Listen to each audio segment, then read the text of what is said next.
лазердик жашаруу жана палочка дегендер бар, таблеткалар бар, аялдарга сунушталып аткан, кайра калыбыңа келип каласың деген. Мен буга 100% кошулбайм. Булчуңдар бир гана гимнастика аркылуу жашарат, кан айлануу ошондо жакшырат. Лазердик аппарат бул ошол гана айлананы, ошол гана жакты убактылуу жашартат. Төмөнкү булчуңдар толук калыбына келбейт, кайра эле мурдагы абалына келип калат. Гимнастика жасаганда төмөнкү булчуңдар толук иштейт. Анатомияда диафрагма деп айтылат. Алдыңкы диафрагма алдыңкы булчуң, арткы диафрагма арткы булчуң. Ушул эки диафрагма менен бирдей чогуу иштөө керек.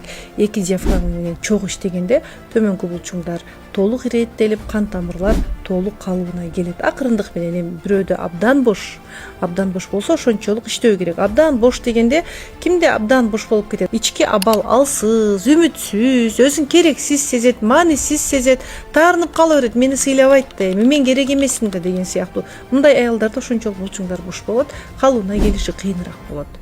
Ички дүйнө менен ошон үчүн терапияларды беребиз, интим гимнастика, йога менен машыгабыз. Анан аялдарда бизде күчтүү результаттар бар.